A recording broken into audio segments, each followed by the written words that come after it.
સેવા ઝીણામાં ઝીણી કીધી છે.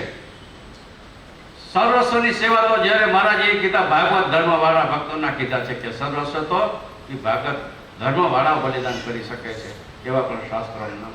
પણ એ ન હોય તો ભગવાનના વિશે એવો સ્નેહ કરવો કે કોઈ દિવસ ભૂલો પણ ભૂલાય નહીં. પછી વયના વચ્ચે દેહના શરીરના સંબંધોના જે કંઈ બધા વિઘ્નો આવતા હોય, શોક દુઃખ બધું આવતું હોય, એ બધાને ફરહારવું અને અને અને કાઢી મૂકવું, તગડી મૂકવું. આવે બધું, દરેકને આવે, સત્પુરુષનો આવે, યોગી જનને આવે, સિદ્ધ દશા વાળાઓને પણ આવે છે. એવું નથી કે આપણે મનુષ્યને જ આવે છે. આવી સિદ્ધ દશા પામ્યા હોય ને તોય પણ આવે છે. પણ અહીંયા શાસ્ત્રકારે થોડુંક નાનું એવું ઉદાહરણ આપ્યું, આપણે ખેડૂત ભાઈઓને બધાને સમજાય જાય એવું. એક ખેડૂતને આ શેઠેથી ઓલા શેઠે જવું હોય અને ખૂબ એવું ખડનું ઝૂંડ જામ્યું હોય, ખડનું ઝૂંડ, પણ એમ વિચારે કે ખડને થોડુંક આગો પાછું કરતો જાઓ અને જાઓ તો કે શેઠે ક્યાં પહોંચે શેઠે સામે શેઠે લાંબો હોય તો એ ન પહોંચે કે. પણ એ તો ખડને દબાઈ જાય, પગ ઉપર પગ મૂકીને હોવાનો નીકળી જાય તો જલ્દી શેઠે પહોંચી જાય. એ દ્રષ્ટાંત આપ્યું, આપણે બધાને સમજાય જાય એવું શાસ્ત્રની અંદર. એનો હેતુ એ થયો કે લોકની અંદર ગમે તેવા પ્રકારના કોઈ પણ વાયરા આવે એને પકડીને જો બેસી જઈશું, એને માલિકોને ઉતારી દઈશું કે થોડુંક આમ થાય તો હું આ કરું, એ આમ થાય તો હું આમ કરું, એમ નહીં. એ બધું જો દબાઈમાં નહીં જાય અને એને પકડી અને આગુ પાછું કરવામાં રહી જઈશું તે સમય બધો વયો જઈશે. આ નક્કી મને. એટલા માટે શસ્ત્રો અને શાસ્ત્રો તો એ જ બતાવે છે કે વાવાઝોડું કે જે બીજું કંઈ આવે થાય, મનુષ્ય માત્રની ભૂલ હોય, બધાની પ્રકૃતિ સરખી ન હોય, આકરા હોય, કોઈ ઢીલા હોય, બધું હોય, એકબીજાને શબ્દોને પણ લાગતા હોય, કંઈ પણ થતું હોય, ન થાય એવું નથી. દેહધારીઓને બધું હોય, પણ મહારાજ કે જોઈને દબાવતા જાય અને ભગવાનમાં સ્નેહ કરતા જાય ને એક સઘન થનથી જો મહારાજ કે ભક્તિ કરતા જાય તો એ ભક્તિની તાકાત ઓર છે. ભગવાનને અને સત્પુરુષોને એક જ હોય છે કે મારે બીજું કંઈ જોતું નથી. તમે જે એકતા થઈને જે ભજન કરો છો એના જેવો બીજું કોઈ હું રાજી થવાનું સાધન નથી. એટલે મારે કે કાયમને માટે આવો સત્સંગ કરી અને ભગવાન અને સત્પુરુષોને રાજી કરવાનું કામ રાખવું. સેવા કઈ? સ્નેહની સેવા. સ્નેહ હોય તો અહીંયા બધું ફનન નફા થાય. આગળ આવ્યું કાલે, સ્નેહ હોય ત્યાં બધું ફનન નફા થાય, સ્નેહ વગર ન થાય. તો ભગવાન અને સત્પુરુષ વિશે આવો સ્નેહ આપવો.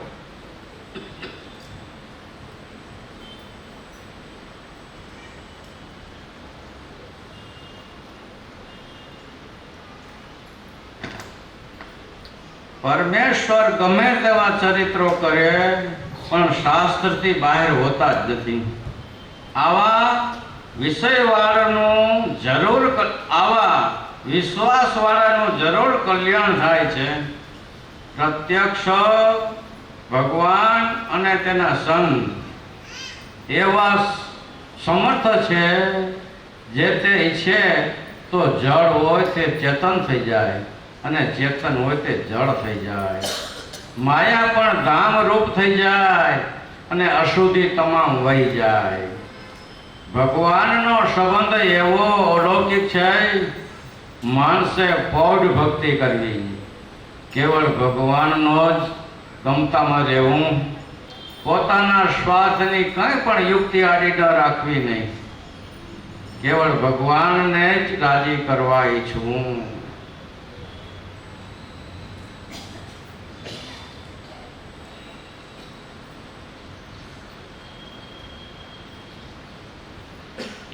ભગવાન રાજી થાય એ રીતે પોતે રાજી રહેવું. પોતાની બરોબરિયા ભક્તો ઉપર ઈર્ષા ક્રોધ કરવા જ નહીં. માન વગેરે ત્યાગ કરીને ભગવાનની સેવામાં સાવધાન રહેવું. ક્યારેક પણ મન, કર્મ, વચન આદિકમાં પણ આચરણમાં ભગવાન કુરાજી થાય એવું થવા જ દેવું નહીં. આવી તમામ રીતે ભગવાન વિના બીજું કંઈ પણ ગમે જ નહીં. આવી ઊંડા મૂળની પ્રીતિ વધારતી જવી. ઊંડા મૂળની ઉપર છેલ્લા મોર હોય તો વાવાઝોડું પડીએ જાય હો, પણ ઊંડા મૂળ જેના હોય તો મારે કે અમે તો વાવાઝોડું પડે નહીં.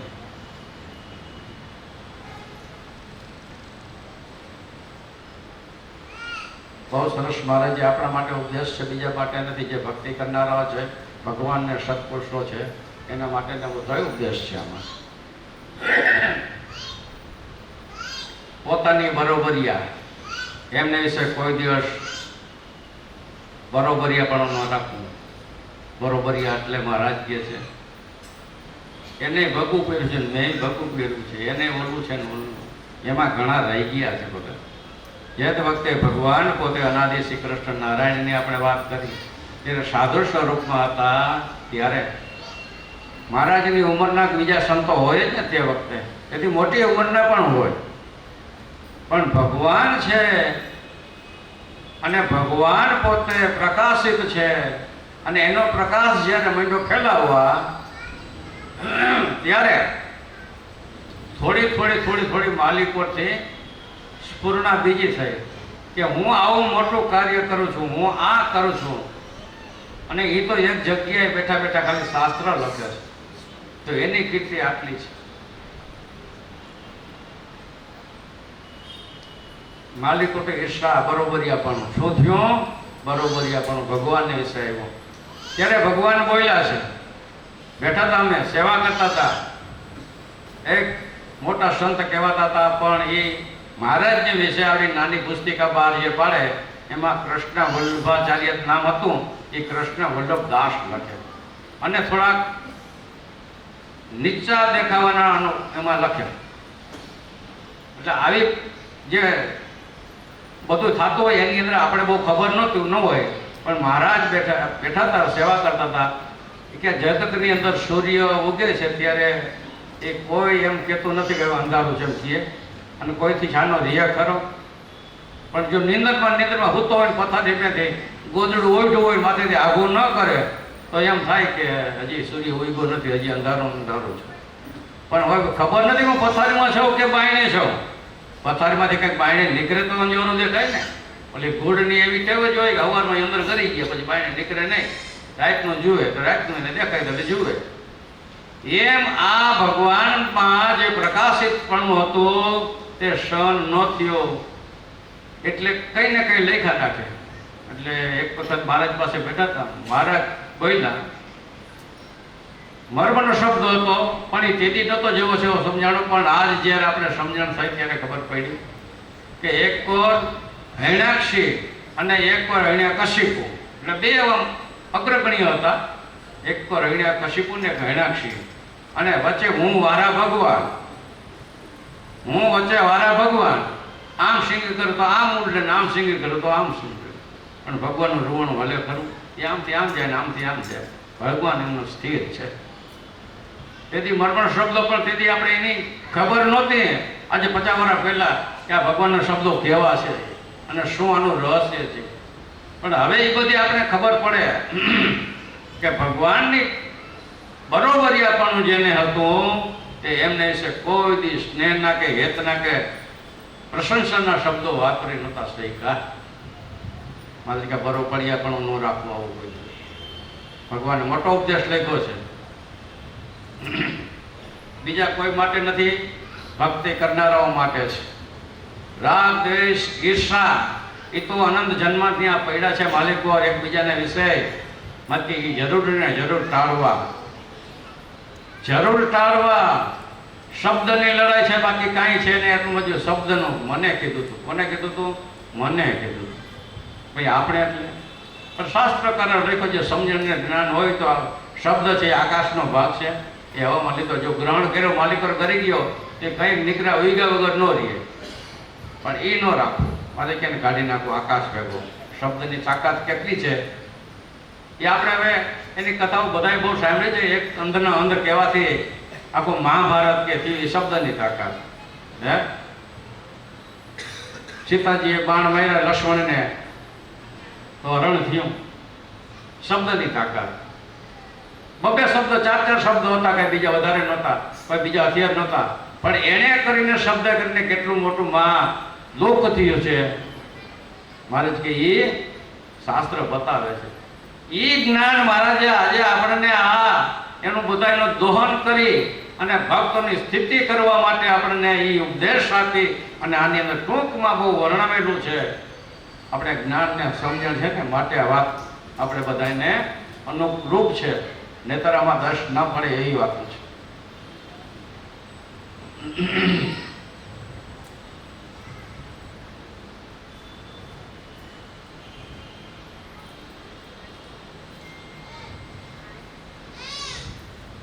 તર્ક વડે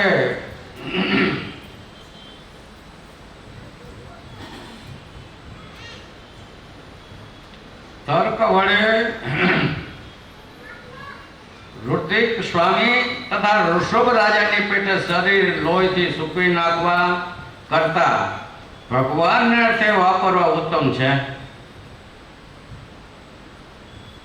ઋભુ રાજા ને કાર્તિકી તપસ્યા કરી કરી કરી અને શરીરના લોહી સૂકવી નાખ્યા. આટલી તપસ્યા કરી. એના કરતા આ ભક્તિ કરવી ઉત્તમ છે. આવા નથી બહુ લાંબો સમય હોય તો એ બધી એક એક કથાઓ થાય. એટલા માટે ટોકમાં મહારાજે આમાં લખ્યું છે કે એ લોહીની સૂકવી નાખવા કરતા લાડવા ટટકારીને કરી લેવું હતું. આ મહારાજ બોલ્યા હતા. ક્યારે કે મંથલી મંદિરની અંદર જ્યારે શ્રાવણ માસ આખાની કથા મહારાજે વાંચતા હતા. 7 દિવસનું પારાયણ હતું. તે દિવસે મૂર્તિ પ્રતિષ્ઠાનો વાયુના મંદિરનો સમય હતો. તે વખતે મહારાજ બોલ્યા, કેવું બોલ્યા કે અમે ઉપવાસને ઉત્તમ નથી ગણતા. શું કામ નથી ગણતા? એનો ખુલાસો કર્યો કે આજે નકોડો ઉપવાસ કર્યો તો અને માથું ચડ્યું હતું એટલે એ કથામાં આવવાનું નહીં. શું થયું? કથામાં આવવાનું નહીં. તો કે એ ઉપવાસ શું કામનો? તમારો કથાનો લાભ ગયો. સાંભળ્યું છે ભક્તો બધા? ન હોય તો આપણું ભક્તાની પરાવાણી છે એમાંથી વાંચી લેજો. તો કે એનો એ કથાનો લાભ ગયો. શું ફાયદો કર્યો? એથી કરતા જો અનુકૂળ હોય તો એક ટાણું, છેલ્લે મહારાજે 2 ટાણા અને છેલ્લા શબ્દમાં તો એવું કહી દીધું કે 3 ટાણા ઘીએથી રોટલી ચોપડી ટટકારી લેવી પણ કથાનો લાભ ન જવા દેવો. આટલી છોટ ભગવાન આજે ઘરે પૂછી. શું કામ નહીં એમ લઈ બહાર શું કામ નથી ધોઈ છે કે આ શરીર સૂકવી નાખવા કરતા જે ભક્તિથી જ્ઞાનથી જે તમને સમજણ થાય છે એ સમજણથી જગતમાંથી પાછી વળી છે એવી સ્થિતિ મળશે. ભગવાન અને સત્પુરુષને રાજી કરવા એવો પણ સમય એમાંથી મળશે. એટલા માટે કીધું જો શરીર હશે, સંસ્કૃત હશે તો જ બધું થઈ શકશે, નહીં તો કંઈ થઈ શકશે નહીં. આખી રાત જાગ્યા હો, આખી રાત કથા જાગ્યા હો અને આ સમય આવ્યો અત્યારે આપણે આજે કથાનો મહારાજ એમને જાહેરાત કરી એ પ્રમાણે હોય અને ઊંઘ આવી ગઈ તો રાત આખી જાગીને શું ફાયદો કર્યો? બીજું ત્રીજું થાય ને. એટલા માટે મહારાજ શાસ્ત્રાકારો એ કહે છે પણ આ જે ઉત્તમ લાભ છે એ ન જવા દેવો. આ તો 2-5-7 દિવસની વાત નથી. વખત એટલું નક્કી માનજો. આપણે કંઈ 5 અઠવાડિયાનું આયોજન છે એ નહીં. આ બધું જે છે આજે જે ગ્રહણ કરો છો અને અંદર જે ઉતારો છો એ જીવન પર્યંત રાખવાની વાત છે એમ શાસ્ત્ર મહારાજ કે બતાવે છે. ઢાળિયા ઉતરા પતી ગયું એમ નહીં. આ રીત છે. શરીરને બંગામાં વળગેલી જ હોય છે. એ ક્યાંય શાંતિ લેવા દેવા નથી. આમથી આમ ઓજાડા કરે ને આમથી આમ ઓજાડા કરે. એ બળદને બહુ એવી બંગાઓ વળગે ને વળી તળાવમાં પડે. તળાવમાં પડે એટલે બંગાઓ જો ભેગી હોય ને તો એ બધી મરી જાય પાણીમાં. પણ એ બધી ઉડી જાય. ઉડીને પડખે બેસી જાય કાંઠે. ઝાડવો કંઈક છોડવો કે કંઈ હોય ને અહીંયા તેવડો બળદ નાઈ નીકળે ને એટલે પાછી વધતી જાય. હતો એનો એ ઉજાડે ઉજાડે પણ એ બંગાળનો નાશ થઈ જાય. તો એમ શાસ્ત્રકારો એવું બતાવે છે કે આપણને એ બધા જે બંગાઓ રૂપી વળગેલા દોષો એનો નાશ કરવા માટે આવા સત્સંગની અંદરથી શુદ્ધ થઈને જીવન વિતાવવું આ ભગવાનનો મહારાજનો સિદ્ધાંત છે.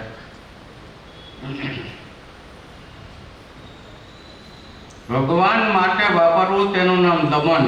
જાણવું. અને ભગવાનને સેવવા તે સતાવાપણું, અને ભગવાન વડે ભગવાનને પડ્યા મેળવા વિધવાપણું. ભગવાનને સેવવા તે સધવાપણું, અને ભગવાનને મેળવા તે વિધવાપણું. લ્યો, સધવા અને વિધવાનો અર્થ મહારાજ કે જાણી લેજો. ભગવાન નથી, સધવા હોય તોય, પણ ભગવાન વિનાનો મહારાજ કે એ વિધવાપણું છે. સમજી લેવું ભગવાન ન ભજાણા તો નિર્વસ જાણી લેવું. અક્ષરધામમાં જવાનું તો વંશ